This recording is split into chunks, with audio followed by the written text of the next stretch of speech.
All right. Hello, good morning, good afternoon, everybody.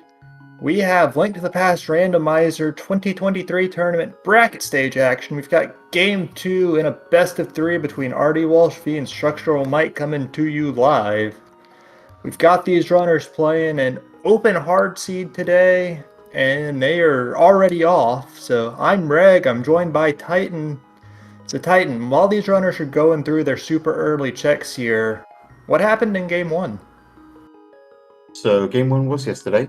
It was a decently even game, but a couple of choices made Mike fall a little bit behind, which gave rdwalshv the victory.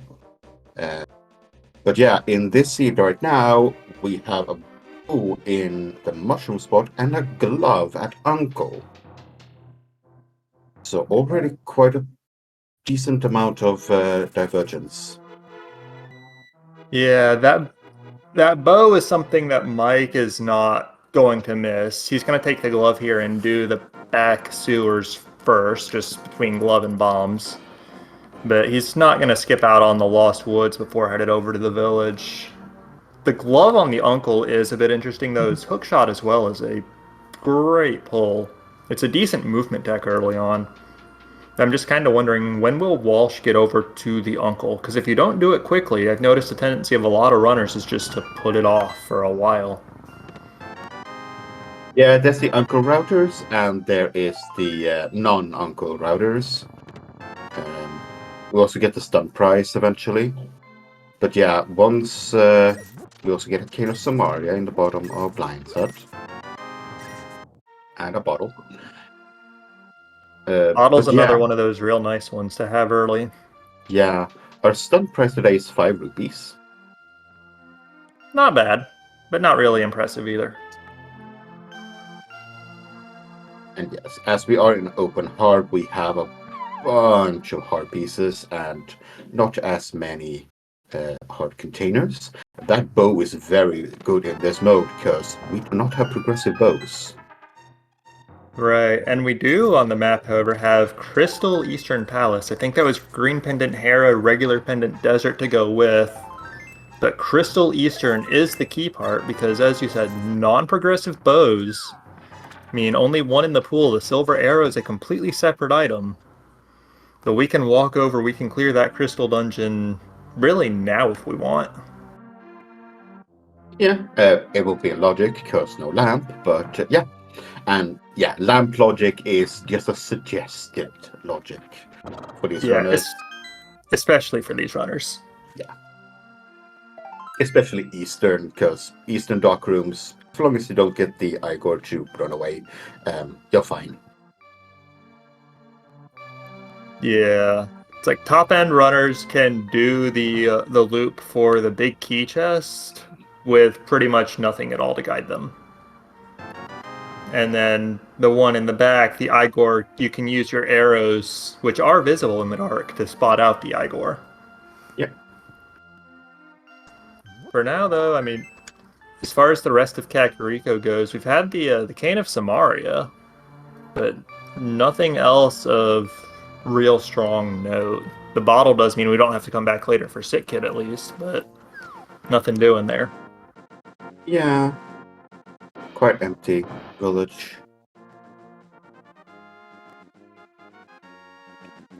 Yeah, but when, like, we had bow, hookshot, glove pretty much immediately between the two runners, it's not feeling too bad.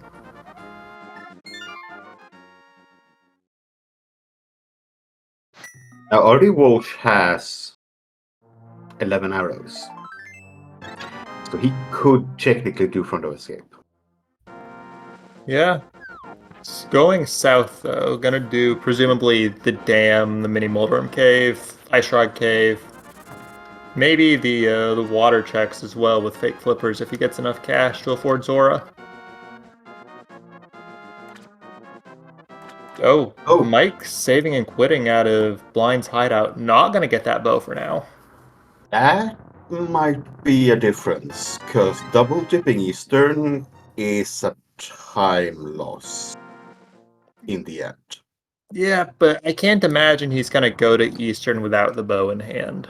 Not when there's so much else to do. With non-progressive bows, you're more... Yeah. That's a tough one. Because you might have things over there leading you to that non-progressive bow. You just don't know that. Yeah, it is. It is a little bit tricky and a little bit questionable, but I'm not going to get too concerned about it for Mike until he's headed towards Eastern Palace. Yeah. Now, considering the items that we have gotten, we are starting to run out of good checks. I mean, we've got the 5 right here. Yeah. After this, apart from Eastern, yeah. A lot of hot pieces. Oh, the book. Yeah. So, where do you go now? You have a Gina and one check inside desert. You have Ice Yeah. Rock, Cave, you have Front of Escape.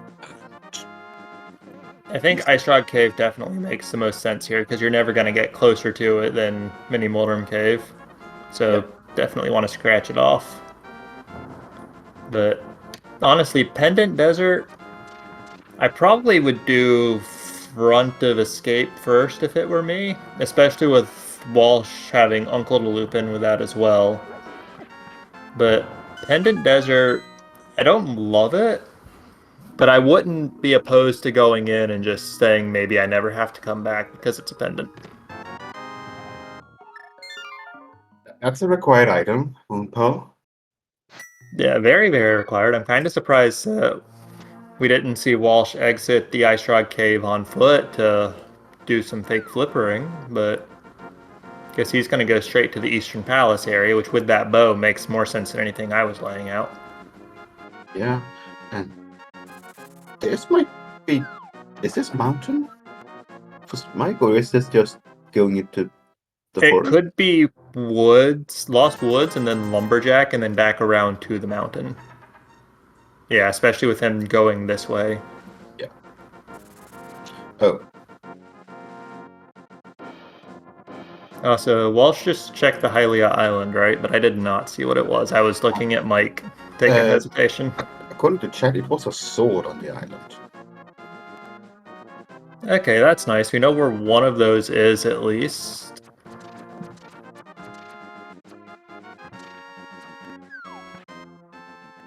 And yeah, there's Mike grabbing some arrows. Gonna grab the bow to go with him in just a second here.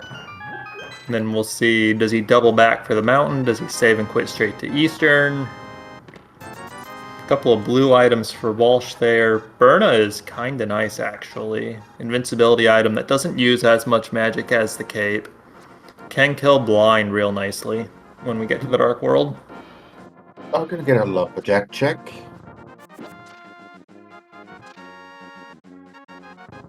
Yeah, that hookshot has helped Mike be a little bit speedier with his route.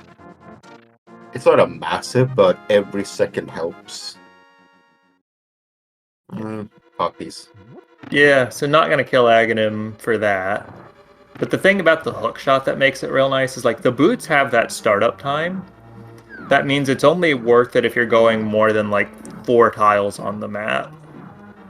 But the hookshot, as long as you don't miss, is always worth using to move.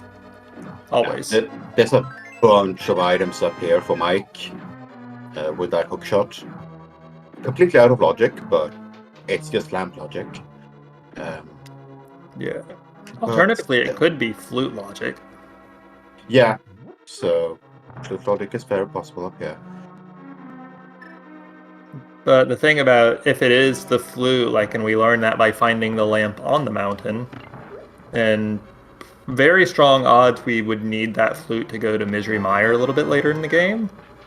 So good to know and be able to start narrowing down where that is. Mm-hmm.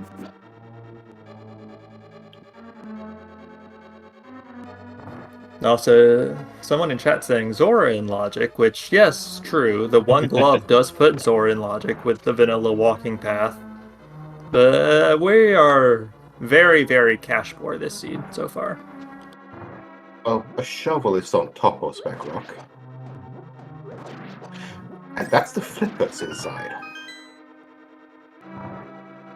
Okay, definitely gonna grab those because, again, very strong odds those are required. 2 Light World Pendants and Swamp Palace Looming. Yeah, logically they are hard required this time. Yeah, between Swamp and Ice, only one of them can possibly be a pendant. So nothing in Eastern that helps us. So that leaves Agina and Desert and Front of Escape. Yeah, and Front of Escape is the safe bet at this point for having the progression. But it's actually, did we see key or map in the back when Mike did it early? I forget already. And Okay, so it's still gonna be like potentially 2 items there, especially if they go for Dark Cross in the dark. yeah, so I believe it was a heart piece, hook shot in the back.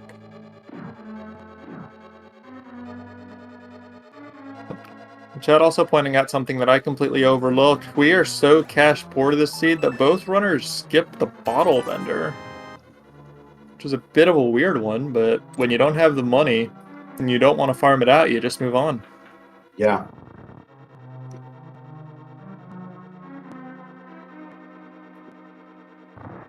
A lot of items here for Mike. A lot of bombs here for Mike.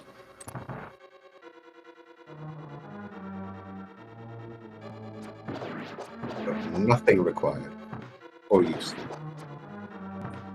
Yeah, that's However, an impressively bad Paradox Cave. Yeah, we are at 10 hearts at 12 minutes though. Yeah, the problem with that is we're finding all these hearts because we're not really finding progression. Like, we got a bunch of items super early on, and then Mike did grab those flippers off the mountain. But outside of the immediate Sphere 1 stuff, it's been a little bit dry. Yeah, especially on the money front. Yeah, I wouldn't be surprised to see one or both of these runners go for Houlihan in the immediate future.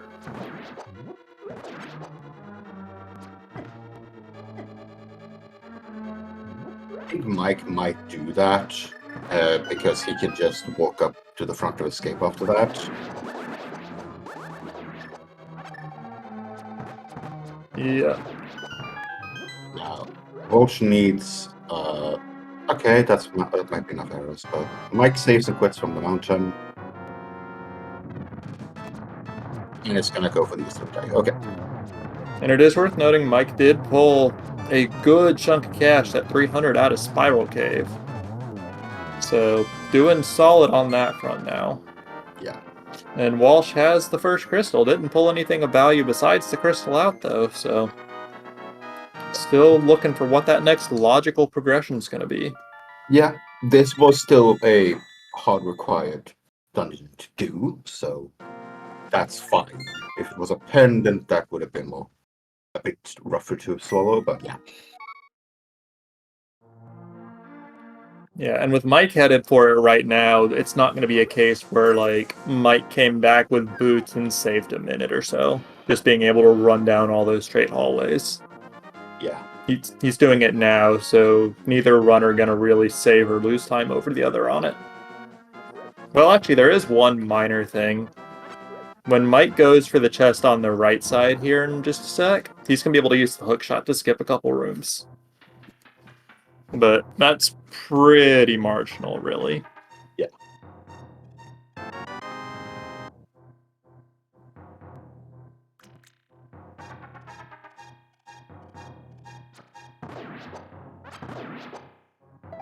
So yeah, the guards are only in the small heart package. Yeah, which is pretty annoying for Walsh being only on 3 arrows here, plus the canes. Yeah, and there's Mike showing that hook shot just across that gap. Grab that big key out of the chest. And he'll just be on to the rest of the dungeon from here. Yep. rdwalshv has stuck to the logic of this seed for now. As far as you can. You're going to clear Eastern as you can clear Eastern, but Mike choosing to go up the mountain and getting just some money from it, that doesn't feel good. Because you know your opponent probably did most of this and might have found progression before you. Yeah, he'll probably feel a little bit better when he finishes Eastern without having pulled anything of value. Yeah. He'll feel a lot better then. For now, I mean, you can't really understate the combination of the money and the flippers with how little money they're spending the rest of the seed. Because this does make the water checks a very obvious next play for Mike, even out of logic. Yeah. And that's no more arrows. Oh, wow, game. Seriously? There's actually a note. This is noteworthy because these chests, you could, in theory, take that small key and, like, well, actually, can you without the lamp? I'm trying to think. I think there are implications of lamp. Well, yeah, you could, because there's a locked door in the Dark Cross, or not in the Dark Cross, in the back sewers that's lit up. Yep. So these two chests down here are locked by the small key, which we know is in Dark Cross. So those myths are behind fire of some sort. Yeah. And that is a bailout of 300 rupees for rdwalshv in Zelda Cell, because now he can actually afford Portal Vendor as he goes into the Dark World. Yep.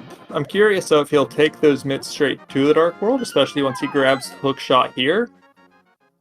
Like, I could see him, because if he goes to the mountain with this hook shot, he can actually do the Dark World stuff that Mike wasn't able to. Yeah, but you also know that there's only a couple of checks left where a fire source has to be. Yeah, but if that fire source is the lamp, how much do you care? Not much, but if it's a fire rod, because that is logical to Dark Cross. Yeah, it is. It is. And I've seen it too many times, honestly. But this might be the mountain. This is definitely the mountain for Walsh, yeah. Yeah. And I mean, it's not in logic, but I like it. But with those myths, he's going to be able to check a bit more, including the hookshot. Yeah, he can do Super Bunny Cave, he can do Hookshot Cave, and he can get the Turtle Rock Medallion information. All stuff that Mike was completely unable to do when he was up there.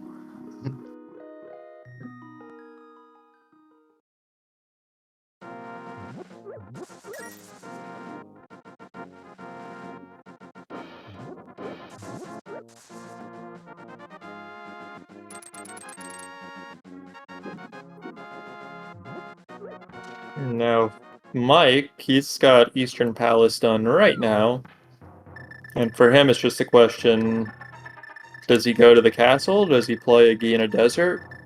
Because from his perspective, those are both, unless he's willing to do the Dark Room, those are both 2 items.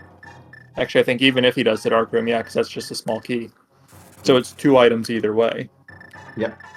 Or he could do the water checks, but he's still a bit over 50 rupees short of being able to afford Zora. So there is that farm rock near Ice Drog Cave, but do you want to go all the way over there when you've already checked the cave itself? Not really.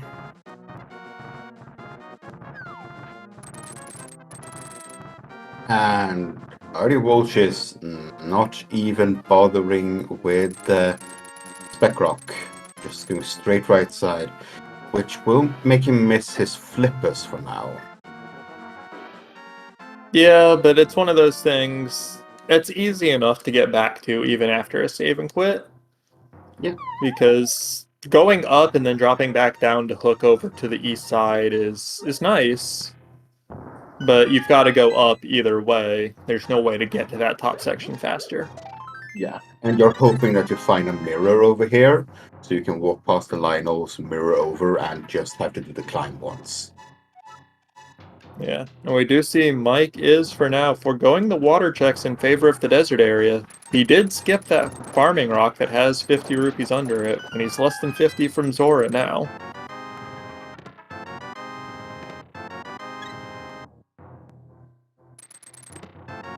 Yeah, we've had a lot of hearts this seed, but not some money now. But Yeah.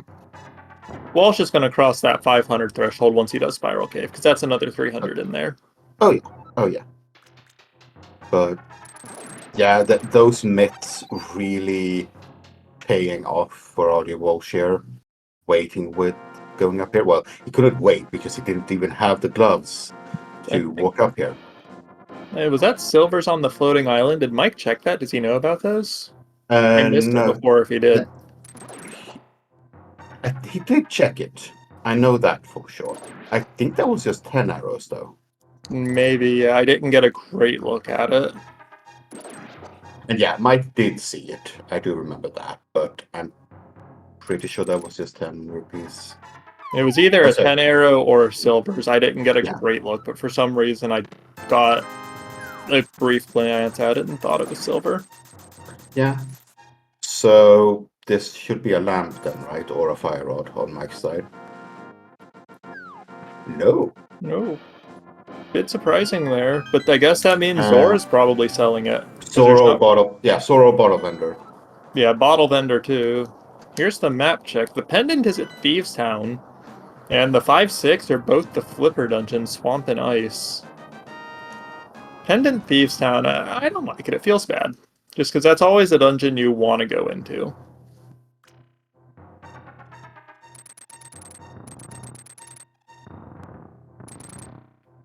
Yeah, and Mike's going to show us some splash deletion fake flippers here. Why? Or not fake flippers, real flippers. Yeah. Sorry, I was you like... have the real flippers. You don't yeah, I was like, he's got the bow out. He's shooting the bow. This is clearly splash delete, even though he has the flippers. And ooh, there's... that. Okay, so Zora's telling us a flute then.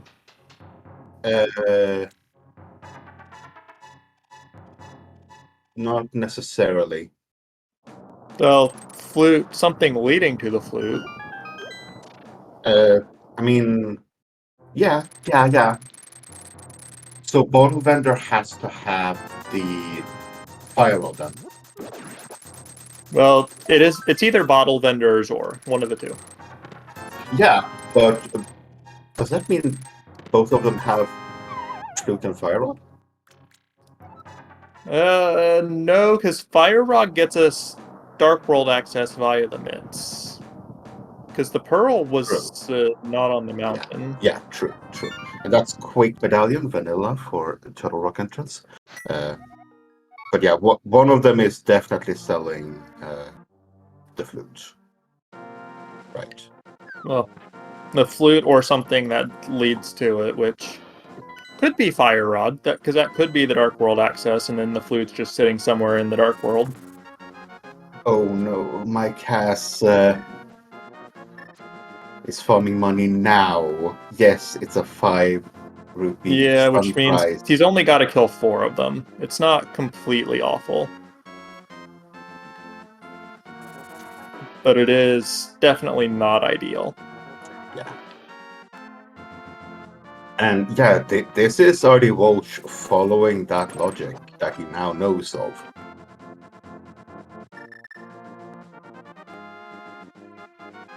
Yeah, the problem for him is that he's not going to get rewarded because it's not the desert and it's not a Gina. And Mike keeps knocking the Zoras into the deep water, losing the prize. He ran out of arrows. He's having to use some Mario blocks for this, which Zoras are kind of tanky. But he is on 501 now. Yeah, that might have been quicker for him to do the rock earlier. Yeah, especially when he was walking, because he walked right by it. Yeah, but what does Zora sell us today? Nothing. So bottle vendor it is. Yep. And that is a safe scum. He wants the money back because he knows at this point, yeah, bottle vendor's the only thing he's got left. besides the front castle. Yeah. And he knows that front castle may very well be landlocked. Yep, and I think when he pulls the map, he's gonna know it. Even if he doesn't, though, he's gonna be mid-Dark World access, so he'll hit the bottle vendor on his way to the Kakariko portal, surely, and then be fine. Yeah.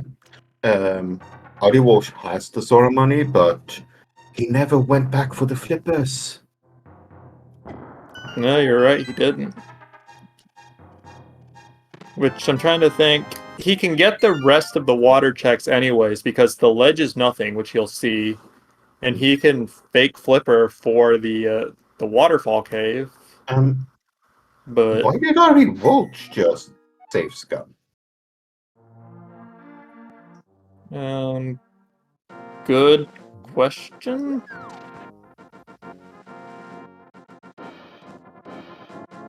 I don't think he spent anything. Yeah, not sure. But oh, he spent arrows. Oh. And he wants those back so that he can do the splash deleting.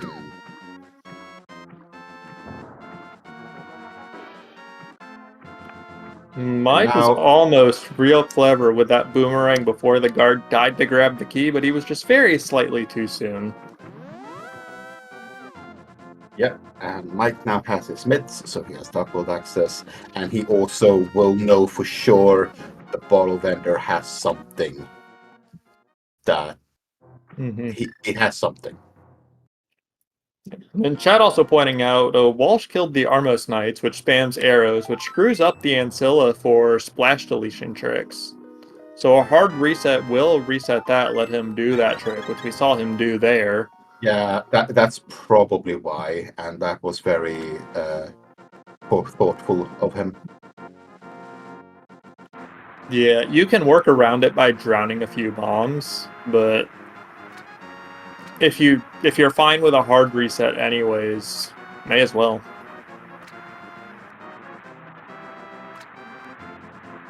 Yeah, Mike is heading towards the village, and it's going to be the first runner into the Dark World, or not just the mountain. Yeah.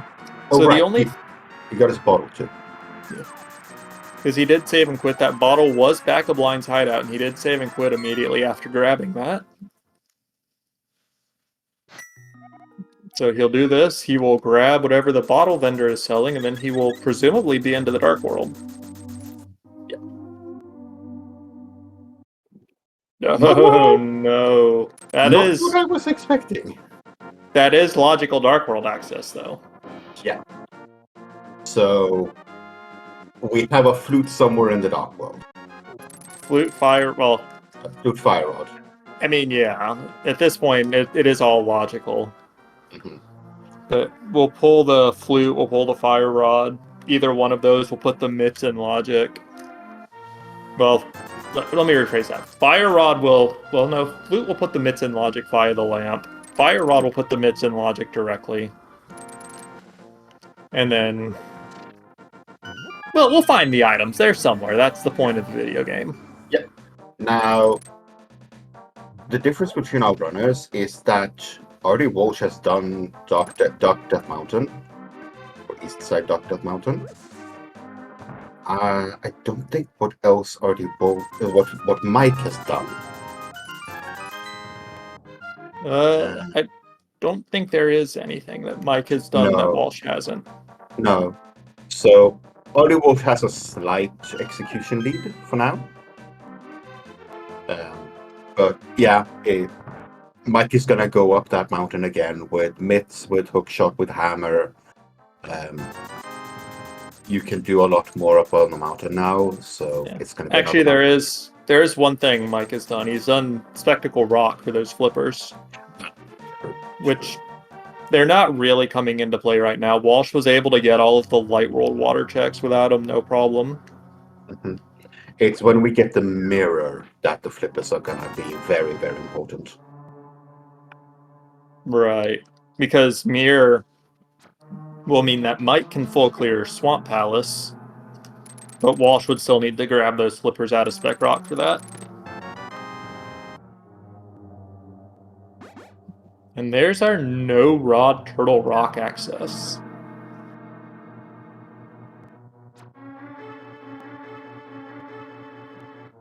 So yeah, this was a pendant piece down. You're gonna do the front checks there because these are just technically overworld checks, but you're not gonna go any deeper here. Well, with the hammer, I think it's justifiable to go further, but it would definitely be a bit of an aggressive play to go further. And there's the flute, so that does not actually put the lamp in logic because we need the mitts to get to that, or yeah, we need the mitts that are lamp locked to get to that lamp.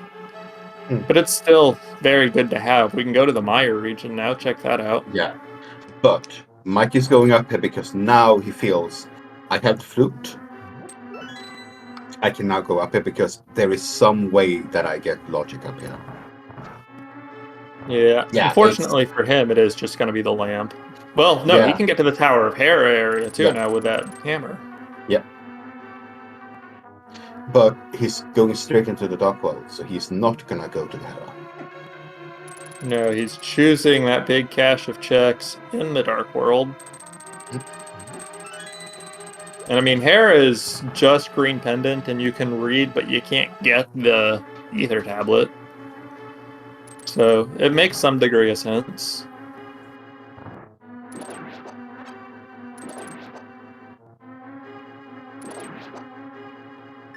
Yeah, rdwalshv is doing all of these down. And yeah, this is kind of why I said earlier that Pendant Thieves Town, at least for me, it never feels good when I see it. Because it is a dungeon that is relatively quick, but doesn't have any real concept of go mode. So you always just want to do it. And you always want to just look for 4 items in it. It's just a generally good play all around. Yeah. Now, rdwalshv is up again. He might be feeling that he can take a couple of risks and still not completely lose the series. Right.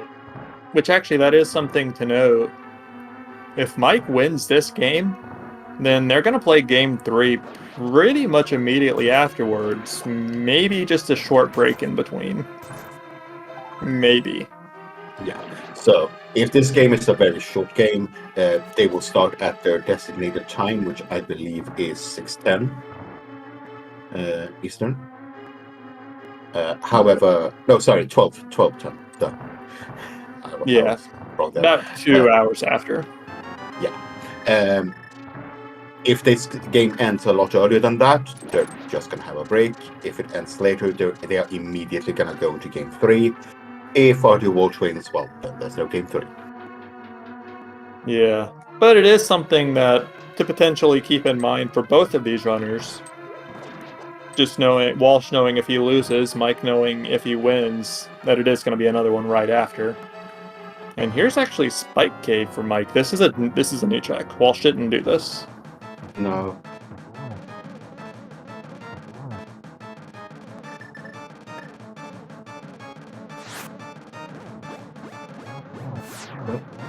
I'm still kerfuffled about where our fire rod is. Well, at this point, I mean, we had Dark World access basically in Sphere 1. Oh, right. Oh my god. That's nasty if you're not the type to play Thieves Town aggressively. If Mike doesn't do all of these town, that's really, really bad for him. Yeah, because that is... Like, I keep talking up how great it is to play Thieves Town and how much you want to just play it and why it feels bad to see it as a pendant. But the fact of the matter is that because it is a pendant, runners are not really incentivized to play it beyond the first 4. Mm-hmm. Now, I think rdwalshv didn't feel great about what he found in there until that point, but now he's ecstatic. Yeah. He knows. He just did that, he has to do it, and his opponent may not do it for another hour. Yeah, like, if you're Walsh, you are thrilled with that pull, I imagine. Like, I can't see any reason not to be. No. Meanwhile, we have Mike going back to the Dark World here, starting at Hype Cave, and actually headed straight for Pod, which is fully clearable, fully in logic between Bow, Hammer, Lamp. Yeah. And it is another Crystal Dungeon.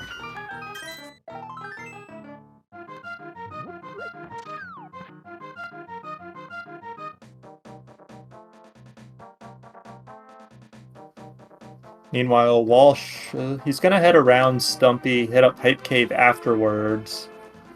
Then I'm kind of wondering, will he continue on to Pod after that, which I kind of expect because he's in the same boat as Mike on it, Crystal Dungeon that you can fully clear. He is, because he didn't grab the Smith. Oh yeah, good point. If he wasn't going to do that and he was going to just save and quit out of Hype Cave, would have grabbed the Smith for that turn in there. Now, if you grab the Smith and you go to Kiki, the Smith will just disappear. Because one follower will. Right. And that's also the reason why you can't grab the Smith before doing the dig game. The dig game gives you an invisible follower, and you're just not going to be allowed to play it. Yeah, the in-game lore is that only one person can play the game at the same time. So if you have a follower, no game. Which, amusingly, implies that the purple chest is a person, but... Yeah, well, just take it with you. That's what the English game says.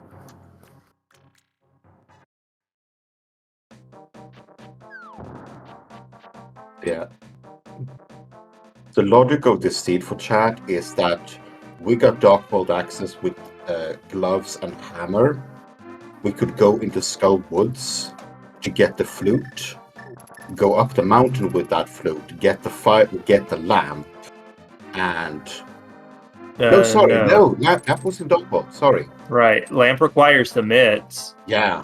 The mids are behind the Hyrule Castle small key, which is in the Dark Cross, which means that the fire rod is going to be not lamp locked. Yeah. And non-mix locked. Right. And that's kind of important because right now, like, Walsh grabbed a sword off of Stumpy, which means if he pulls that fire rod, he can take it to Skull Woods and clear that dungeon out. And that would be Ice Palace access. Yeah, so Walsh is rapidly approaching what we know to be go mode. So he needs the flute out of Skullwoods. He needs his flippers from up the mountain. A fire rod is somewhere not deep in the logic. He knows that much. And after that, you need a sword and a mirror, and potentially a Misery Miner medallion. Yeah. And yeah, the big thing for Mike is that when he goes back to the village, is he gonna full clear Thieves Town? Because if he isn't, that's bad. Ice Rod hunts. You're not gonna go to the back of Pendant Thieves Town for an Ice Rod hunt. Right. The potential good news for Mike, if he doesn't go into Thieves Town at all, then that means that he's going to miss out on Quake as well. And I say that's potential good news because if he gets Quake but doesn't go to the back of Thieves Town, then he could potentially dip Turtle Rock itself looking for Ice Rod. But, I mean, if you're in the choice between Pendant Thieves Town or Ice Rod in Turtle Rock, you'll go to Turtle Rock. Typically, yes.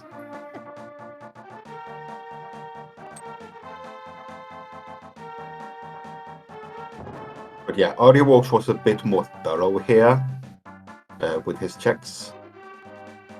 Went up the Catfish, the Pyramid, and I feel like that's partially the Ice Rod. Because you know you have some time extra on your hands. Possibly. Yeah. And on the flip side to this, Mike didn't actually do anything in the back of pod. He went straight to the boss, and presumably going to go back in for the back. I'm kind of wondering, does that imply he's going to save and quit out of the back, not walk out, and check Pyramid Catfish afterwards? Yeah, that implies it, because if you don't have a mirror, you don't want to death walk on 11 hearts. Right. Because if he had done the back first, he could have done the boss last, and then just walked out, done Catfish and Pyramid afterwards, and been on equal footing with Walsh in that regard. Maybe even slightly ahead, because walking out of pod, I'm not sure if that's faster or slower than walking out of Catfish. Yeah. He might be influenced by yesterday's game, and yes, this is a slight spoiler for yesterday's game. They had a mirror in the Dark Maze. Yeah. Well, if he pulls a mirror out, then he can use it and walk out. Yeah. But things not looking super encouraging on that front. Yeah, it looks like rdwalshv is going to do a very similar route here to Mike. The small magic jar in the chest. You love to see it. For anybody who's not familiar with this mode, there is no half magic upgrade in the item pool, and it gets replaced with the small magic jar.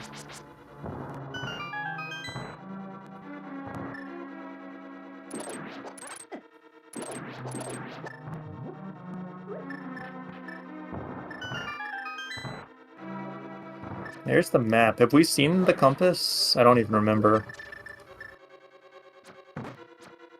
We have, I believe. Okay, so there's going to be an item in the big chest too then. Looks like Mike is setting up a bit of a death warp here, taking advantage of the fact that that fire does a full heart.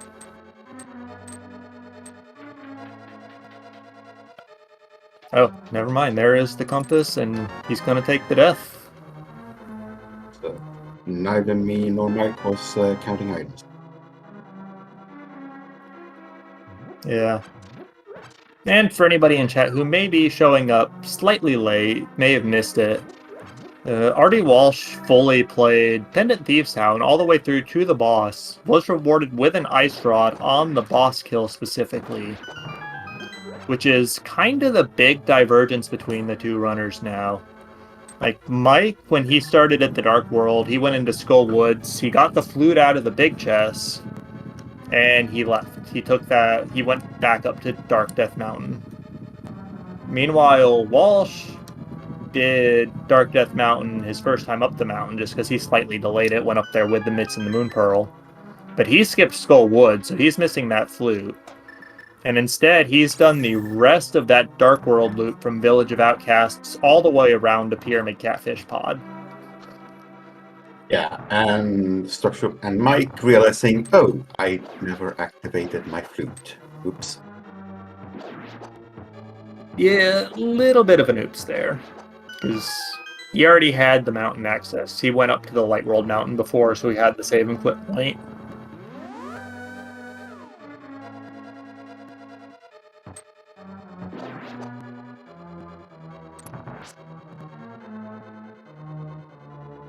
We did get a mushroom out of pod, but that was pretty much it. Yeah, mushroom. The crystal is obviously very required. Mushroom could still be something. Although I expect to see Mike head over to the smith area and do fake powder with it first, especially already being in the village. Oh, watch out. Yeah, hot and a half there. That's the one shot from him. Yeah, both runners had a little bit scary Helmasaur fights, but both got it, no problems in the end. And no, Mike, go and turn it in that mushroom right away. Okay. And to answer chat, we can get Tempered Sword in this mode, but not Gold Sword. Yeah, 3 swords exist. Well, technically all 4 of them are placed, but once you get 3, the 4th will turn into 20 rupees. So let's put a pin on that if the mushroom was required, because that's either. Yeah, you're not gonna hard reset and save Scum and Mushroom for that. Not No. when you don't know what Misery Mire is. Well, Mike is gonna go and check that right now, so he might just save Scum if he finds nothing here.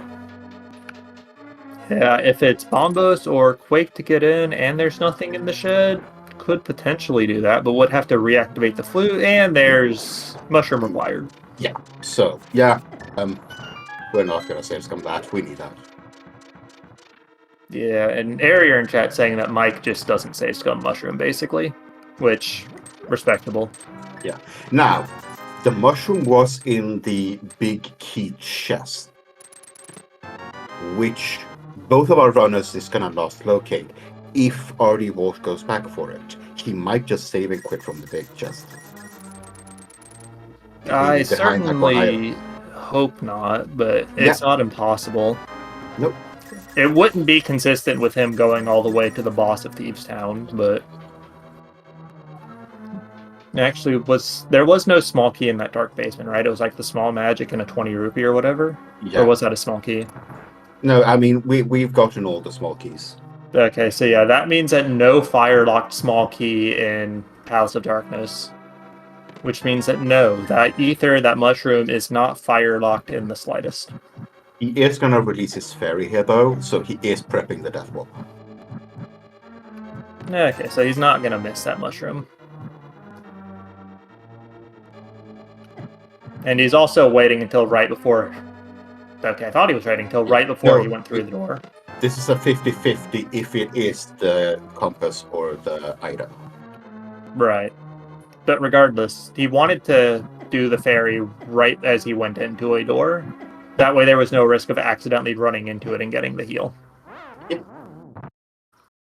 But also, if it was the last item and the compass was on the last chest, then he could keep it and just save and quit. Yep.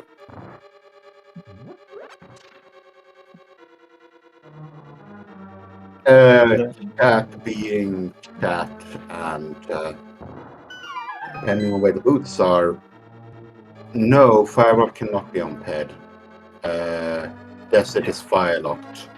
Yeah, And Fire Rod locks the lamp, and you do Mhm. need some sort of fire to kill the lane molas. Yeah.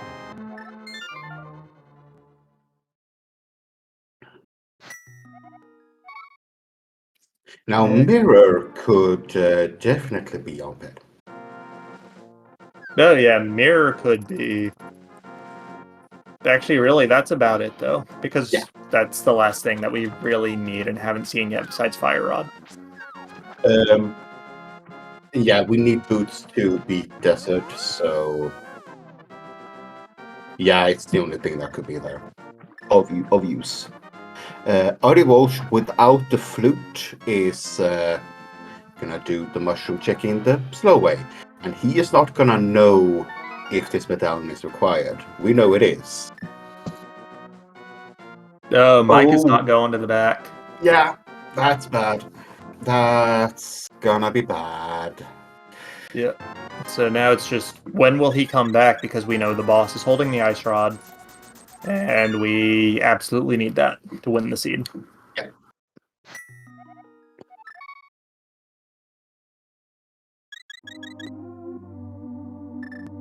So the question here is, when is rdwalshv gonna go back up the mountain and actually get his flippers? Because those flippers are hard required as well. Yeah, and I mean, Spectacle Rock is not super isolated for Walsh at this point because he's got Tower of Terror region as well he can do. Yeah, but I think he's waiting for the mirror to go up again. I think he's waiting for the flute more than anything, to be honest, to put it in logic. But you could be right, it could be Mirror as well. Yeah, because otherwise they have to go all the way around again. Yeah, but the thing is, Hookshot plus Hammer does put that Hera region in logic. Mirror just makes it convenient. Oh, yeah. But yeah, with that sword and, well, we don't have a fire rod, so we can't clear Skull.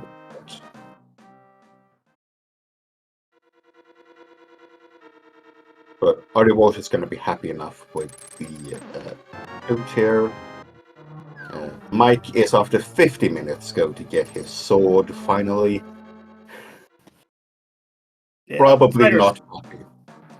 Probably not. Fighter sword's still not great, but it's not terrible. It's a sword. Right. You have to get it before you can get the better ones, so... We have seen Pyramid Ledge chat. It was nothing. rdwalshv checked that, as well as Catfish. Actually, there is one note to the fighter sword. You can use medallions with it. And Mike's going to show us that right away.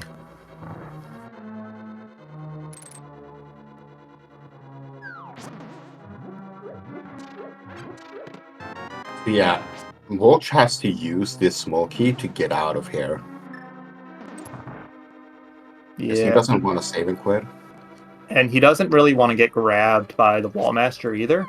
Like, he could, and he could use that door to the left to get back to this room. But that would be slower because he got to this area by falling in to begin with. Mm-hmm. That is the flute, and he is walking out of here. Oh, right, he didn't do the middle. Right, front first, then middle. Of course, I think the middle is just going to be a small key for him, which means the last item is in the back, behind the fire rod. Mm-hmm. But now he knows that, okay, he knows where his logic is, that I get the fire rod, I get the flute, I go up the mountain, but you still need that fire rod to get those meds, so... Yeah, when at this point it's pretty much narrowed down to, I believe, just Hera, and we see Walsh is starting on the mountain. Yeah. Yeah, he is. I'm trying to think here, can it be anywhere else? I think the rest of the world is meds-locked. Some sort of progression has to be here. Yeah. And this is why reading the logic of a seed is important in some reasons, or in some places, because rdwalshv knows he has progression up here. You wouldn't go to a pendant tower of Hera without the knowledge that there is progression up here. I mean, you could if you were already on the mountain for other reasons. But both of these runners were on the mountain pre-mirror for both Light and Dark World. Or not pre-mirror, pre-hammer, excuse me. Mm-hmm. It could be hammer pegs. No, not hammer pegs, sorry. Those are meds-locked. It could be Magic Bat if the powder shows up. But we can't break around that because both runners turned that mushroom in for ether already. Mm-hmm.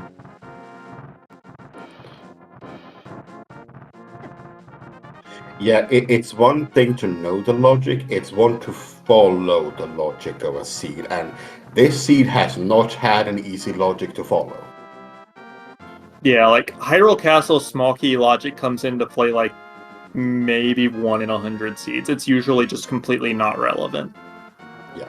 But here, it very, very much is. And there's the powder that knocks out the chance of Fire Rod on her behind Magic Bat. Yep. But the other thing to knowing and following the logic of the seed, that also means that you have good insight on when it is efficient and effective to go out of logic. Yeah. So, like, if you're going out of logic into a pendant dungeon, that's generally just not a good idea on its face. But, like, if you know you're going out of logic for a pendant dungeon and then you pull an item out of there, then you can use that for some efficiency. Yeah. Really, efficiency is the name of the game, and it is the king when it comes to routing. Yep. Now, rdwalshv was hesitating there a little bit and is gonna go activate his flute. Yeah, activate the flute. I don't think he actually checked the guy under the bridge when doing the rest of the water checks earlier. No, he didn't. Yeah, I'm pretty sure Mike did, and it was nothing, though. Yeah. So we know that there is progression inside Terra.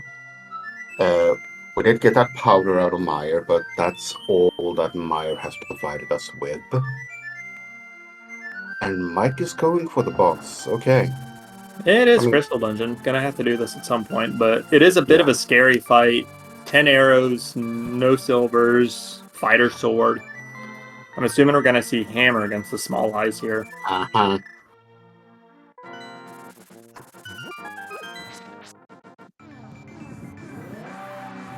He might just drop his 7 bombs into the eyes and then do hammer strats. Yeah, and just to recap the twisted logic chain here for people who didn't see it initially. So what we had was the Titan's mitts in the boomerang chest in Hyrule Castle. We also have the small key in the Dark Cross, which means that it is fire locked of some sort. On top of that, we had the lamp in Dark Death Mountain in the Super Bunny Cave, which means fire rod blocking the lamp. And we have still yet to see that fire rod, but we did have Dark World access via the hammer, basically in Sphere 1. Hammer glove, yeah. So that's why we're saying that, yes, the fire rod cannot be mid-locked, logically. So damage boost hammer strats against Vitreous is a new one to me, but that is going really well for Mike. Mm-hmm. But he is starting to take quite a bit of damage, and yeah, Spider Sword Spins is not going to be fast for these eyes. No, but if you can keep getting double spins in, it's not completely terrible. And yeah, It's still slow and dangerous, though. yeah, but the more eyes you kill in the first bit, the faster these eyes move, which really helps spins hit them more. Yeah, like I think this last one is pretty close, yep. And now he's still got plenty of arrows for the big eye. Yeah. rdwalshv is heading back up the mountain, though, not going into Mire. And that's couch cache on the tablet, so we're not going to go back to that. And the fire rod cannot be in the basement of Hera. Right. Something else sure can be if the fire rod is right there. Okay, so Walsh back in logic. Yep. But now you only have one item left in here. You're not going to go to the basement. Probably. He's just leaving. He's shunning the fact that it is the green pendant entirely. Yep. Because I now know he can fully clear Turtle Rock. Yeah. I think that was in his calculation of I'm gonna find Fire Rod in Hera, and then I can just go clear Turtle Rock immediately. Yeah, the only concern that I've got about this is the potential for Mirror to be in Tower of Hera as well. That's an issue. And then, I mean, Mirror can be anywhere at this point. Yeah, although, well, my concern was ultimately about a Mimic Cave, but actually Mirror is really just Sword Go mode for Walsh at this point, so not that big of a deal. Walsh has picked up his flippers, the tracker must have eaten an input. Yeah, that happens sometimes. Yeah. Now, Mike is also going up here because he has realized the fire rod is here or it's in Thieves Town. Yeah, Mike does still have back at Thieves Town, but he will have to do at some point because Ice Rod is on blind. But he's going to find his fire rod and he's going to say, good enough with that. Yeah. Question is, will he keep going or is he going to leave just like Walsh did? He might. Oh, he's gonna stay. Okay. Okay. He's still looking for Ice Rod and Mirror both, while Walsh is just one item from Go mode. So I like this place from rdwalshv because the mirror cannot be in Mimic Cave. You have to use the mirror to get there. Right. And you can clear the rest of Turtle Rock. And swords, yeah, you might miss a sword there, but there's 2 others. Yeah, so missing one, not the end of the world. Yeah, map plus compass. You hate to see it. Yeah. Now we've got 50-50 on whether item is in the basement or on the boss. But we're still going for the boss anyways on Mike's side because green pendant. Yeah. Now, there might be a mirroring here, there might be a mirror on green pendant, which will definitely slow down Walsh. Not too much though, because he is locked out of an entire dungeon from that mirror. Yeah, and the dungeon that he is locked out of is the one that you want to go mode more than any other. Yeah. Okay, so small key in the basement. Don't have to worry about that. And just a heart container means that unless the green pendant turn-in is something, Walsh is getting rewarded for leaving that whole thing behind. Yeah. Now, this is how many hearts we had to start the seed with. 12 minutes we were at 10 hearts on Mike's side. 50 minutes later, he's on 12. Yeah, and honestly, like, one of the design points behind this item pool was that on average, in a normal seed, on average, you would end up with 13 to 14 hearts just playing the seed. And I mean, it is rando, so sometimes you'll end up on more than that, especially in a full clear seed. Sometimes you'll end up on less than that, especially in a jet situation. But that would be about your average. So Now, it does make some sense that the health slowed down a bit. Now Mike is gonna go into Ice Palace. The worst item Mike can find in here is the mirror. It is very likely to be in here. Right. But the reason that would be such a big problem is it would give him access to the entire rest of the game. And that's gonna put him even further away from his actual go mode on blind. The problem is, like, if the mirror is on exactly Trinex, then Walsh, obviously, he gets it here. He's basically in go mode. He goes. And it kind of would let Mike avoid Swamp Palace looking for the Ice Rod, but Walsh has already got the mirror and going. Yeah. So Walsh is just in an incredibly strong position right now. Yeah. Also, there is no way Mike doesn't go to Turtle Rock without the Ice Rod before going to the back of these down. Yeah, I mean, it's theoretically possible. The option is on the table. There is an option, but he's already done the front 4 and left. Yeah. So if you're in Ice Rod go mode, and you have the entire Turtle Rock to clear or Thieves' Hand back, you'd rather go to Turtle Rock, because if it's there, you're not going to lose any time. Yeah. Actually, chat raising the Twitch chat scenario, mirror on the Master Sword pedestal, that might actually be Mike's best play, or like his best out at this point. Maybe. Especially if he like goes to Skull Woods next and then reads it. Yeah. But it's kind of hard to read the mirror or read the pet from Skull Woods without the mirror, and it's just there on Laser Bridge. Yeah. So Walsh is in sword go mode, which is to say he's got all the items he needs to reach the Ganon fight. Just needs to pull a sword that will presumably be somewhere to go.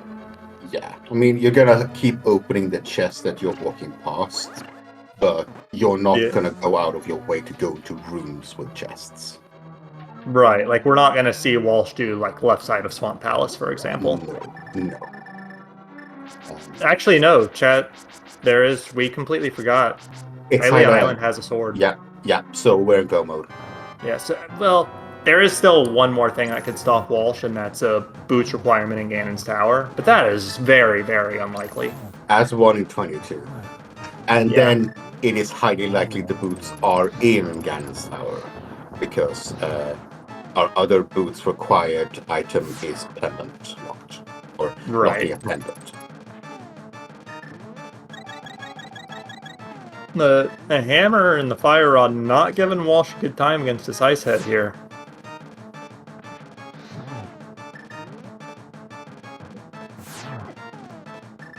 Let's see how he does with it. Meanwhile, Mike dropping into that cold stare fight. I don't think arrows work to crack the shell, but is there some kind of like duplication tech? I know there is with sword beams. There must be if he's going for this. I don't know. I don't think there is. I think he was doing a chance that there might be, but no. He has to use his potion. Yeah. Oh, chat's saying that there is. It's just super tight timing. So Yeah. I'm guessing that Mike didn't get all of them, but I am pretty sure that was less than 8 shots. So. Meanwhile, Walsh, much easier time with Phase 2 Trinex than Phase 1. And that's going to be his 3rd crystal. Rock's 3rd crystal, yeah. Yeah, that It's actually will have him behind Mike on the crystal count once this cold stare is down, though. This will be Mike's 4th. Yep. But Mike still has to do a lot of checks. Oh, silvers. Okay, that's really nice because we're presumably staring down a Master Sword Ganon fight, unless the 3rd sword is somewhere in the path. Yeah. So, not missing silvers is convenient. Mm-hmm. But yeah, rdwalshv is. rdwalshv did check the island, right? I am quite sure both runners did. Not 100% sure, but like 95% both runners did. Yeah, because I'm curious why he's going into swamp first then. Well, there is a no sword quick kill against Phase 2 Argus. And if you're good at Phase 1, double hooking the puffs and then spitting them with the fighter sword, that's pretty good as well. So if you're good at, confident in those strats, then not having a better than fighter sword is not a big deal in Swamp.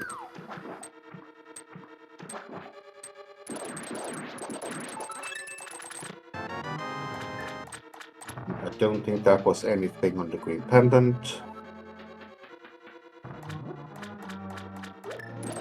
At this point, it could have only been vanilla boots or sword. Mm-hmm.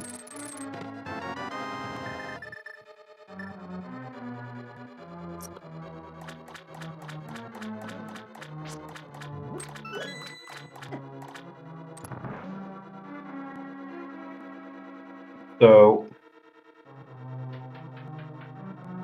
does rdwalshv know about that sword? Because if you know about that sword, I don't see you opening that chest. Because looking for silvers, looking for a potential tempered sword, hedging against boots. If it's in your way, there are definitely reasons to still be opening chests. But like you said before, you don't go out of your way for stuff at this point. Yeah, in my mind, that chest is slightly out of the way. Yeah, but to recap for chat, there are 4 swords placed. So there are 4 swords to potentially be found in the world, but once you find 3 of them, the 4th one turns into a green 20 rupees. Yeah, and Bolt not picking up the. Yeah, he needs a small key there. But yeah, this is pretty much this is go mode for him now. Yeah, fair enough. Yeah, he's treating it as such. He's going to use Diver Down to get these 2 chests, which is pretty convenient. But he's not going to go out of his way to get the stuff on the left side. He's not going to go back in for the big chest. He will get the waterfall chest, though.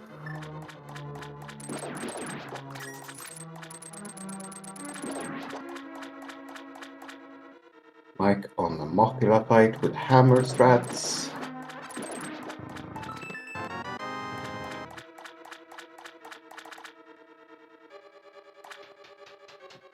It is worth noting that 2 items left side swamp would be a little bit spooky if we didn't know about the Hylia Island sword. Mm-hmm. But yeah, that is now 5 crystals for Mike. Only problem for him is that he's still missing the Ice Rod to get one out of Turtle Rock, and he's missing the Mirror to even get into Swamp. Yeah. The big choice for Mike is he going to go up to Turtle Rock without the Ice Rod? Because if he does, he finds the Mirror, and then he has so much more of the world open. Yep. And it And looks he like is. that's where he's headed. Yeah.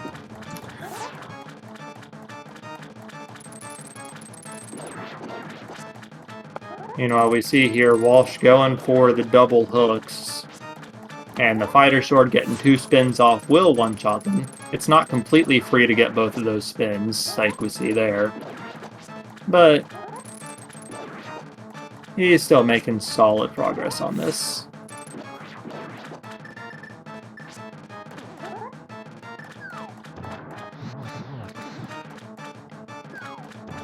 Unfortunately, not able to get the Fire Rod quick kill there, but is able to get it in just 2 cycles, which is still quite solid.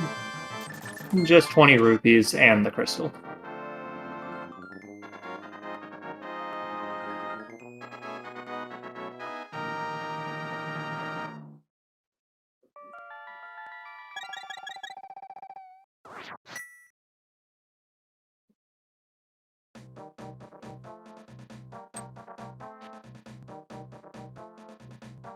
Yeah, now rdwalshv is going to go for ice and hopefully pick up his sword on the way. Yeah, like, unless we're just completely off base and missed or forgot that he didn't check the sword, but he's going up there, so he knows about the sword. Yeah.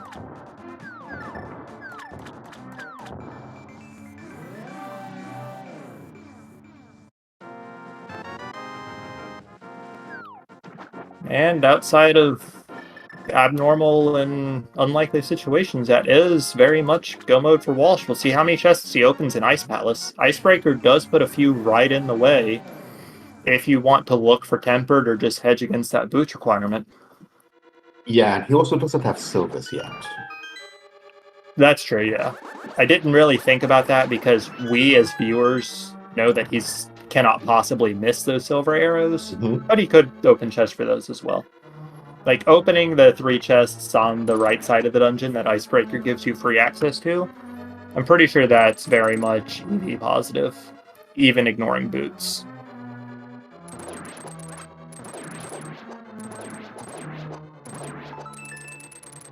Hey, we might actually get to see what's in Mimic Cave.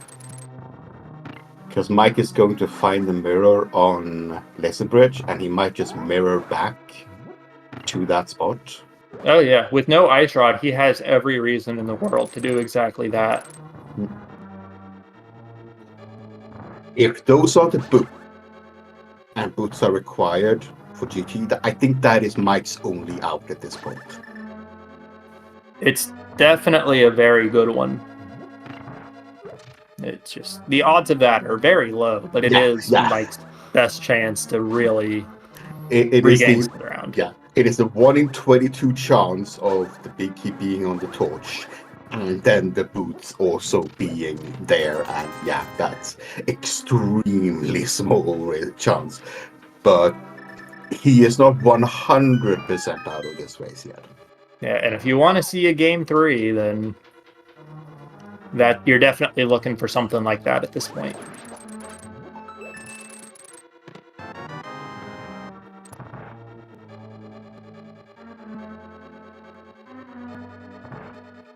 And Mike trying to powder that bunny beam. You cannot powder bunny beams once they've started moving, though. And I don't think that was anywhere near any position for any of those anti-fairies.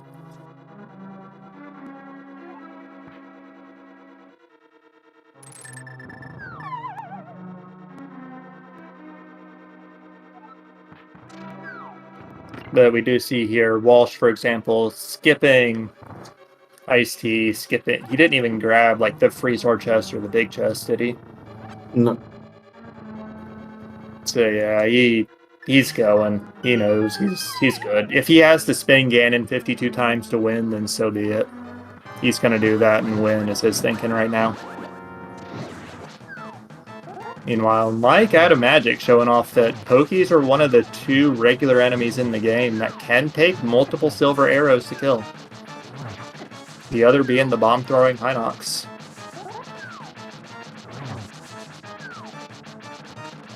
Those 2 enemies being vulnerable to other items.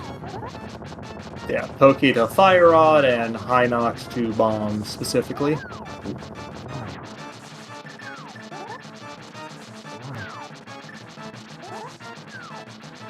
Oh wait, is Hinox just 1 silver arrow? Am I thinking... I thought Hinox was 2 silvers. But it might also... I might be mixing it up with the fact that Hinox takes different damage from Gold Sword spins and Gold Sword slashes. Which is... I think that's also the only enemy to do that.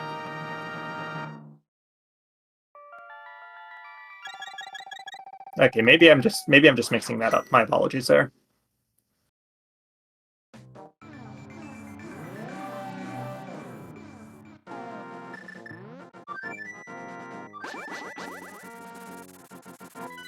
With those silvers, I guess gonna restock on potions.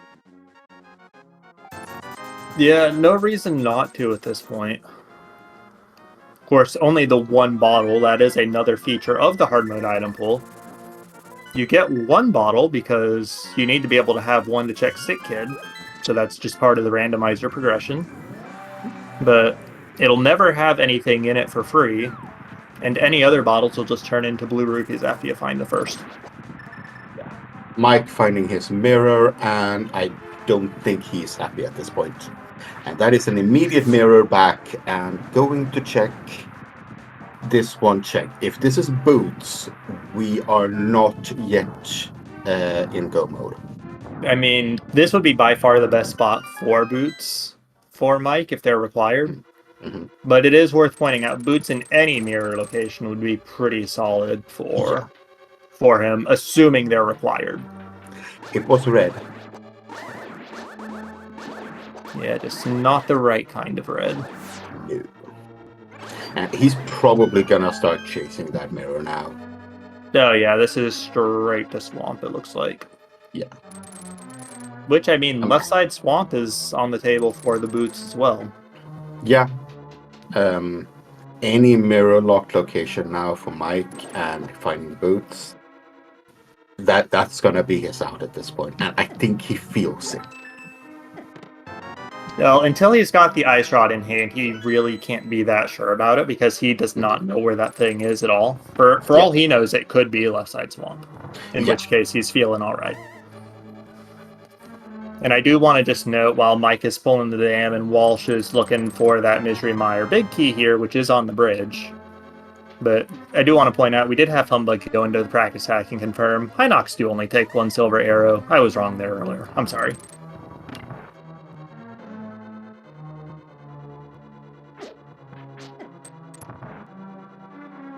When you actually kill Hinoxes outside of Enemeister? Yeah, you usually just ignore them and go. But we do have chat asking about boots locks in Desert Palace. And if there's not a key of some flavor on the torch, then boots are not required to clear the dungeon.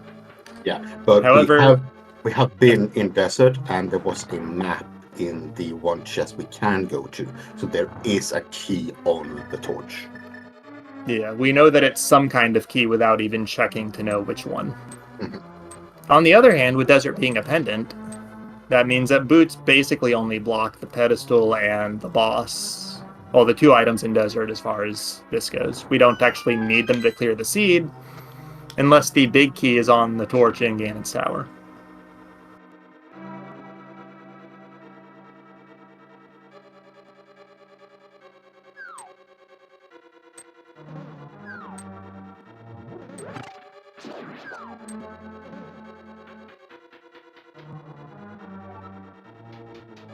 And yeah, silver arrows versus fighter sword, non-silver arrows on Vitreous here. It's a difference. Yeah, like just having enough arrows to be able to use them against the eyes is already a big difference. And then the fact that they are silver is very, very big. Like, Mike's damage boost hammer strat against the small eyes, especially when he was hitting like 4 or 5 with a single hammer hit, was really, really cool. Yeah. But it just, speed-wise, it pales in comparison.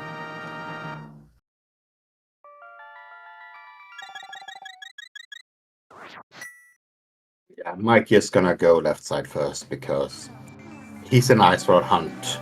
He needs it to be somewhere off, and it is. Just not the place he wanted it to be. Yeah, it is off somewhere completely nonsensical and annoying.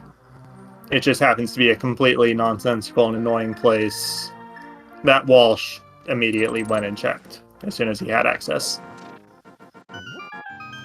So I guess from that perspective, calling it nonsense is not really accurate.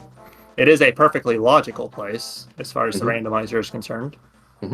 But I think a lot of runners would call Pendant Blind a bit annoying, considering most runners don't really like playing back of Pendant Thieves aggressively. Both runners have entered the other 2 pendant dungeons. Mike cleared one of them. You have already entered Thieves Town once. You're not gonna go back there. Double dipping pendant dungeons is time consuming. Yeah, it's time consuming and it feels bad, even when it is Thieves Town. The left side swamp here, 20 rupees, maybe something on the other, which I guess at this point would really just be the boots. 25 rupees.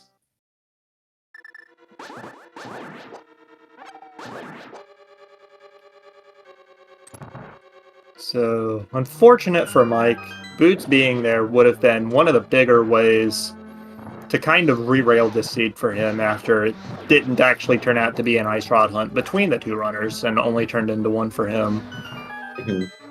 But we do have Walsh headed for Moth. That's going to be a 7th crystal. Yeah. There are still some mirror checks left. K45 and Graveyard Ledge. Yeah. And technically, the top of Spectacle Rock is a mirror check, and that's a shovel, so we don't technically know what's behind that.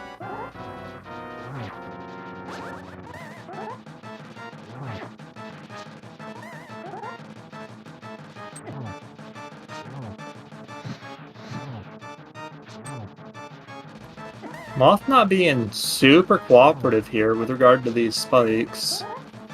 But Walsh still getting a few hits in.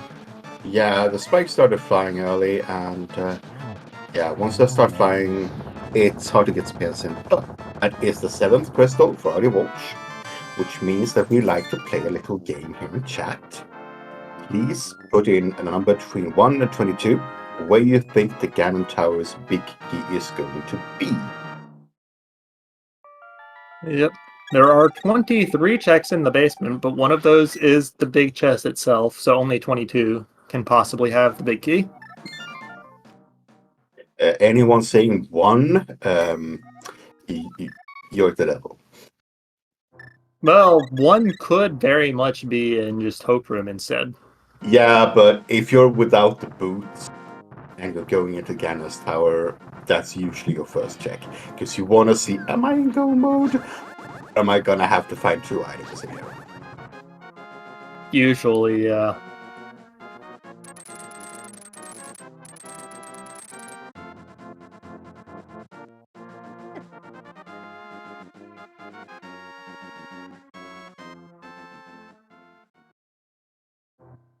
StructuralMike taking down Vitreous and with silvers.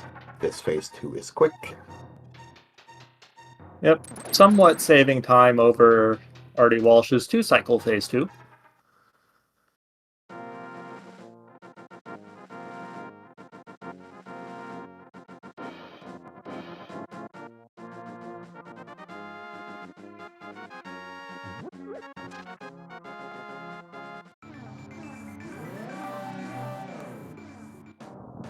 And Walsh is on the Dark Mountain now, just got to cross that Lionel Bridge, will be at Ganon's Tower. And Mike is headed straight for that Hylia Island sword. The question is, what's next for him? He's got back of Thieves Town, he's got assorted mirror checks. Doesn't really have... he's got Pyramid Fairy as well. And catfish. And catfish, yeah.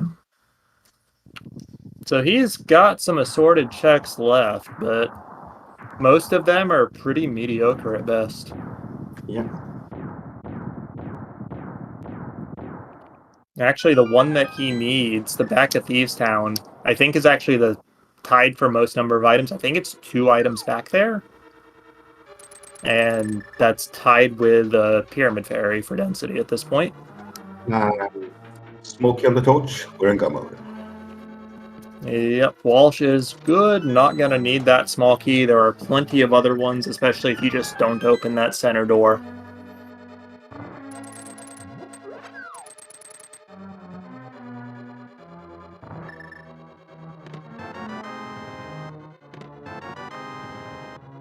Number 3 wins today. Which, in situations not like this, 3 is what people usually guess when they want to see it on the torch. Yeah. So first to guess number 3 is Sinkfinger. Congratulations, shoutouts to you. You win the guessing game, and boots were just in GT anyways. Also, commiserations to Raging Reynolds, Flames Divide. Yeah, those 3, or those 2 extra guessed it. But Sinkfinger, you win a lifetime supply of randomizer seeds. Valid for as long as the ALTTPR.com website is available. Yeah. Also, you win 2 internet points, which you unfortunately cannot redeem anywhere.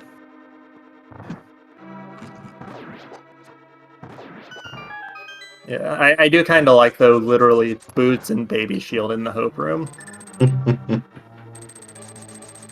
Which actually, Mike Scott shield is where, well, where did he get that? I didn't, was that in Pyramid Fairy? No, that was Ice-T. Okay, yeah, because that's another place that Walsh didn't check, because he was already presumably go mode at that time. Yes. Ice-T is a little bit out of the way to check. rdwalshv must feel a little bit ahead here, because he's taking the time to pick up these fairies. Well, he was 1.5 hearts, and he presumably didn't want to burn his potion here when he didn't need the magic refill. Yeah, you want that on Ganon.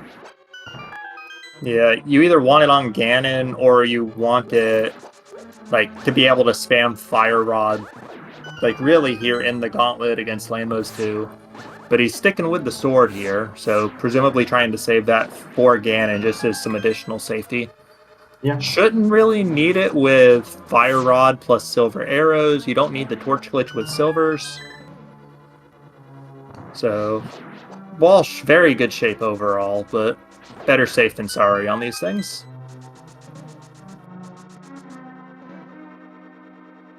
I assume he is going to check the 4 chests up on top, because Tempered versus Master Sword Ganon is a big time difference. Yeah, like, even if you only find Tempered Sword in one of those 4 chests in, like, 1 in 10 seeds in this situation, you still, on average, come out ahead by checking those chests all 10 times. Mike is doing Smith Chain, unfortunately.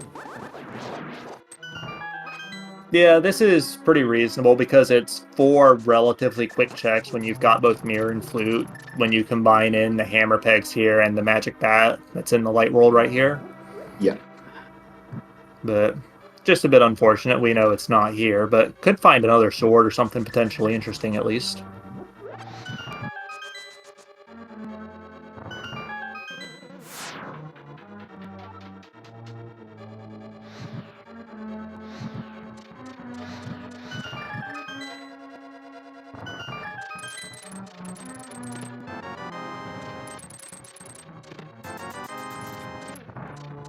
Compass and 50 and top for the Helmasaur chests. Those aren't what we're looking for here. What's Magic Bat got?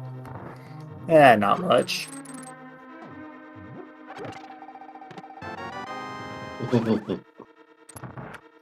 Bombos is vaguely interesting. Completely useless to us at this point, but interesting.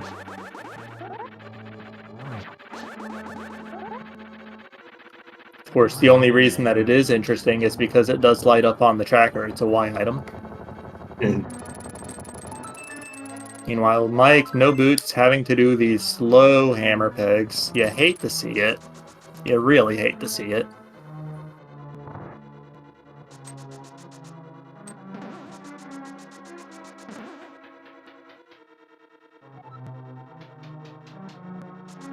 But here's Aga 2 for Walsh. Let's see how it goes.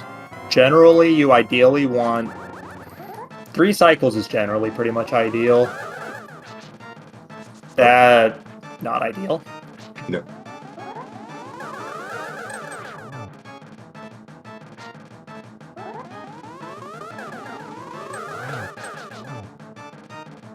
Could still salvage this into a 4 cycle with a triple here.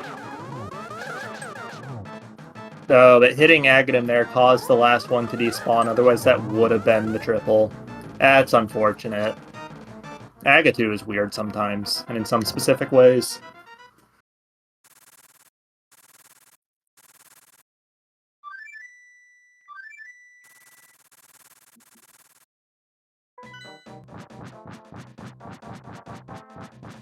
Yeah, the pig is landing in the pyramid, and we're about to face him with a Master Sword Silver's fight.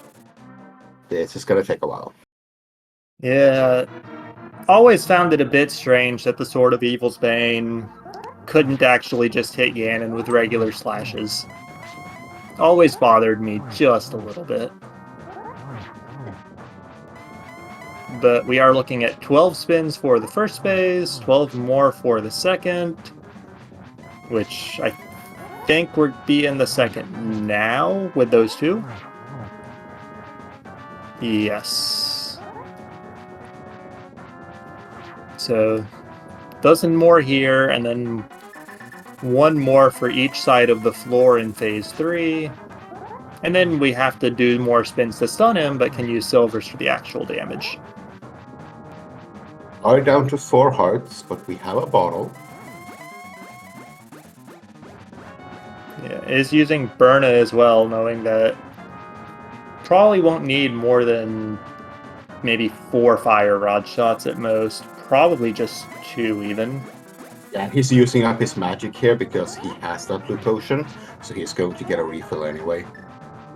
Right. The problem here with it being Burna is that you can't do sword spins with Burna. If he had Cape, he'd be able to loop in some damage alongside this while he was doing that, but it's just a bit unfortunate. Can't do it. He is taking quite a bit more damage.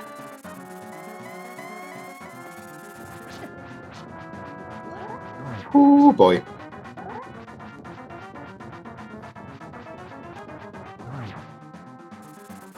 Don't want to see him take the death here because he did burn the potion.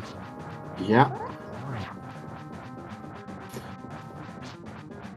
Meanwhile, Mike has not pulled anything at all, which would mean we know the boots are in Ganon's tower, so the only thing at this point that could possibly be left is actually the cape or other swords. The Mike going for that shovel next.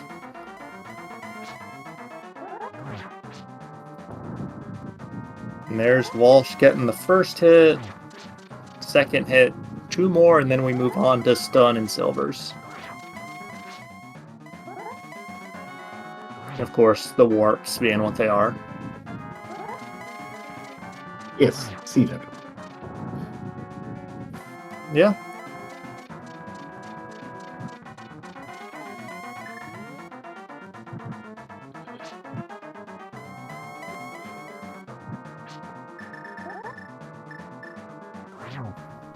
No torch glitch here. Doesn't really need it with the double hit, though. It's gonna just... Ooh. That's unlucky. And that's one of those things. He didn't get the torch glitch, which meant that he waited for the torches to go out and was trying to get them synced back up for a better hit. Lost sight again, and in that, fire back to the face. Kinda surprised that he didn't go grab a potion before headed back in, but he may be feeling a bit concerned. Yeah, I mean, the one thing you can do with those boots is go down and catch that fairy in the tree. Because you are taking a lot of damage here. Yeah, getting that fairy would be a good 7 heart refill. It would still leave him in a position where it's really tough to use magic to avoid fire bats, but he would still be in a good position to be able to take a hit or two. That we have only found 2 swords. Ooh.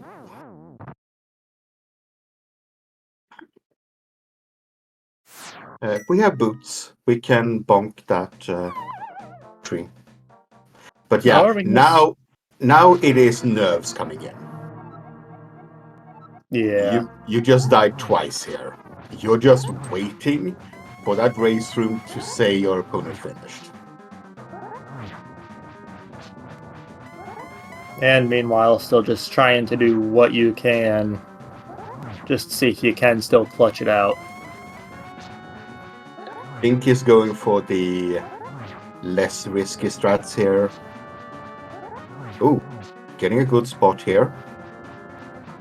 Yeah, but only getting 1 double spin out of it because he didn't want to risk getting that Trident thrown in his face, going for the second.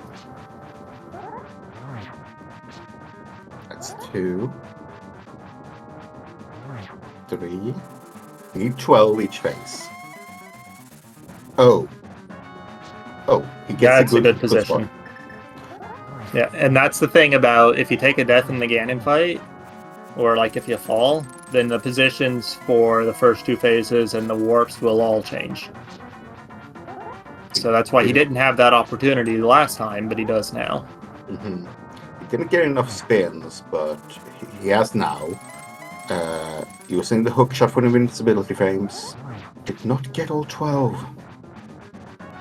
No, but he's still fine.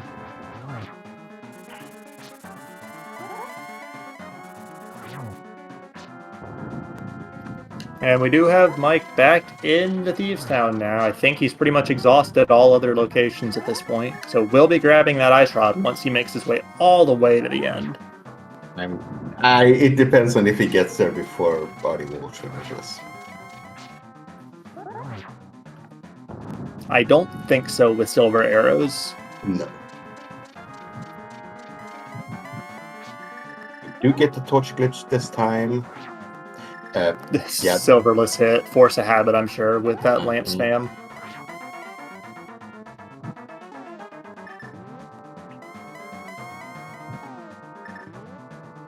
And Walsh is minding his magic meter, going for the lamp on these torches here.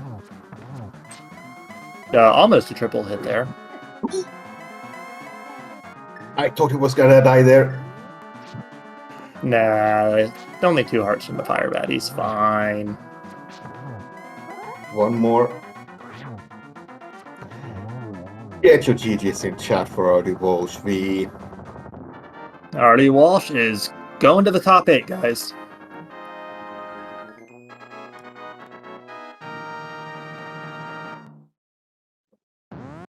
And that is official. rdwalshv across the bridge in first place. A time of 1 hour, 38 minutes, and 40 seconds.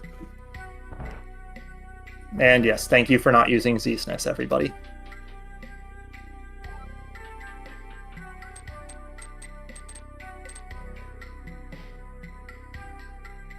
Meanwhile, Mike has made his way through the attic of Thieves' Town, is headed for the cell, the big chest, and blind himself.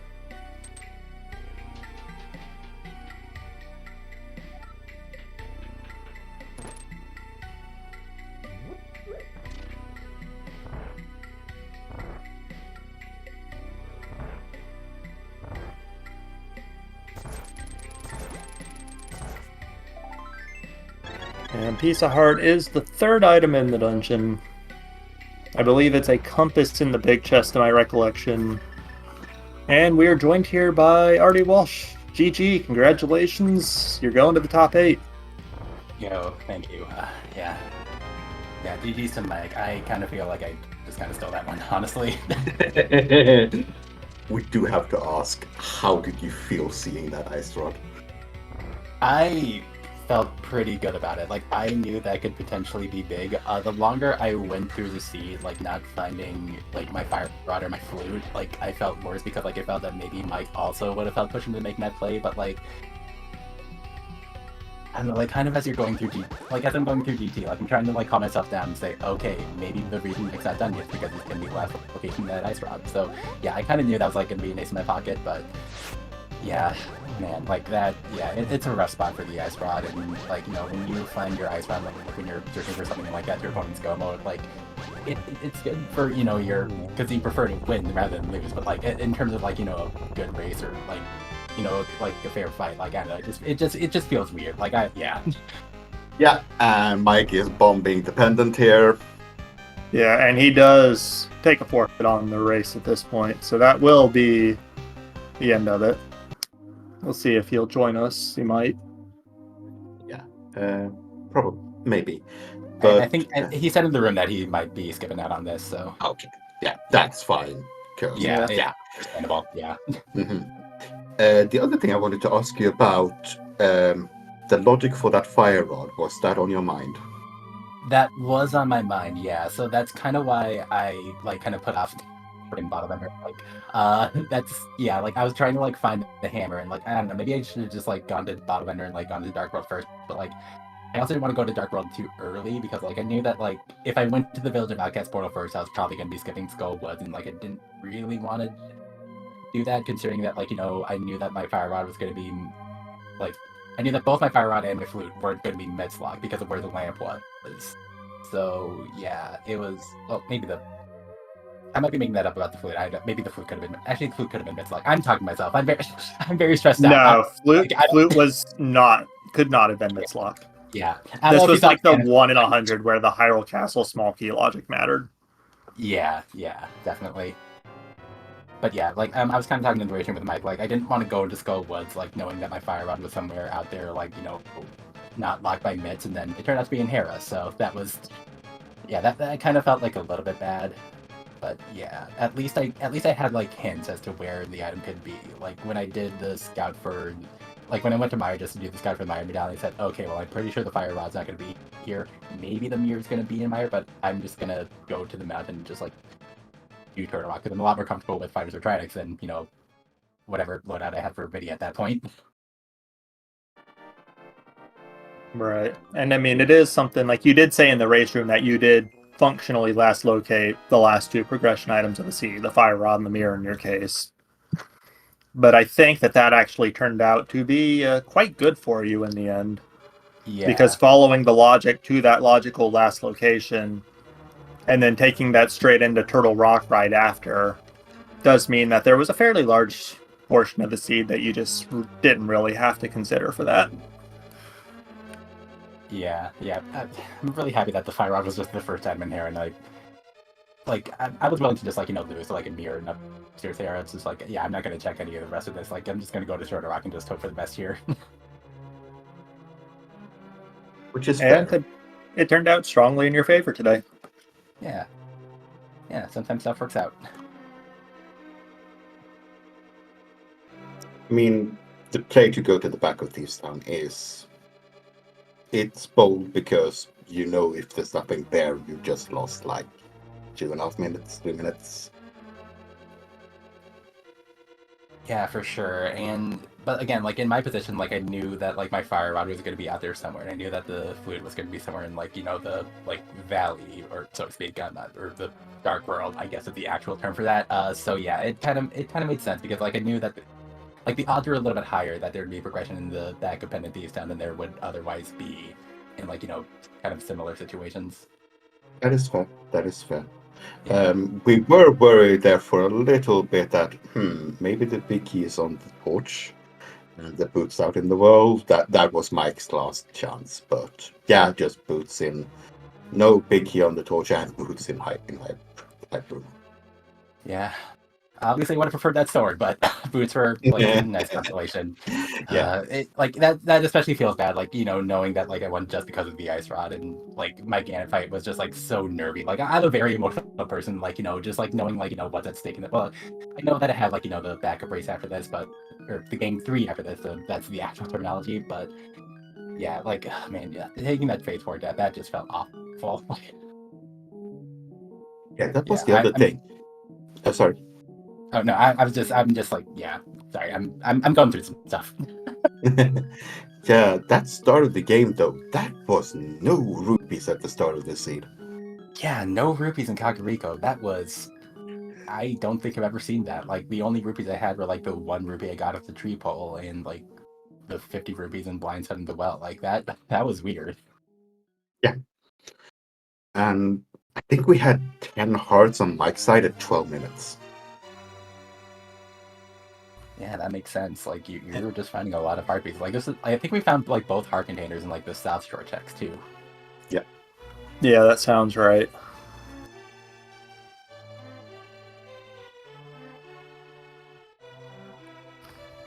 I guess looking forward a bit on the bracket now, with you moving on to the quarterfinals. Your next matchup going to be against the winner of Kaede or Lin. Do you have any thoughts about that? It doesn't look like their races are on the schedule quite yet, unfortunately, but probably see them pretty soon here.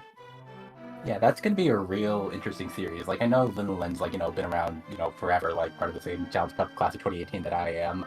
Former cross keys champion, like former like I think they've won the cross keys ladder multiple times, so they're a really good runner, like probably one of the smarter runners in the community. But like Cade's also been coming on really strong over the last year. Like he's one of the like few other people who like does the SpeedGaming Open weekly, and like he gets like really consistent results, like top 3 pretty much like whenever he enters. So he's had a really good year, and I would be surprised to see him in the top 8. I know that either way, I'm gonna have to raise my game from what we saw today, like maybe shore up that low percent execution. But yeah, it's gonna be a fun series to watch, and it's gonna be a fun series to contest next round. I'm looking forward to all this. Yeah. I'm looking at the bracket, and there's really nobody left that you can't point at and say, hey, this person is really strong. But it's always interesting to just hear that from the perspective of somebody actually still participating in the tournament instead of just getting my perspective from the sidelines.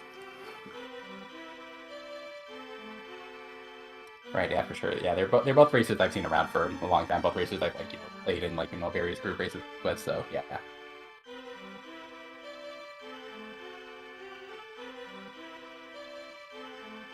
Yeah. I do think though we will pretty much start moving towards wrapping up. Titan, you got anything else you want to say? No, but thank you for a very interesting run there, rdwalshv. It was very nice to see. I think our last 2 swords are up in GT because we pretty much saw every single other check.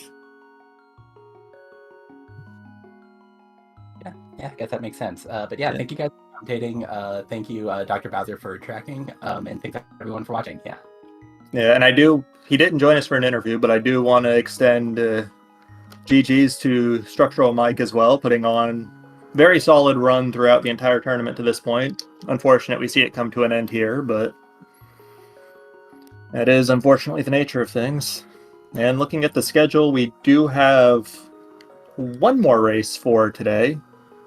At 7:10 p.m. Eastern on ALTTP Randomizer, we will have a Telethar versus Ganon's Gone Wild. I believe that is going to be game 2 of their best of 3. But other than that, I think that will pretty much do it for us. I do want to say follow the runners. We'll have their links in Twitch chat in just a second here. And actually, yeah, their Twitch names are exactly as they appear on the screen here, rdwalshv, StructuralMike. So yeah, especially if you like any of what you saw today, give these guys a follow. And that will do it for us. I've been Reg, my partner's been Titan, and we will see you guys some other race. Good evening.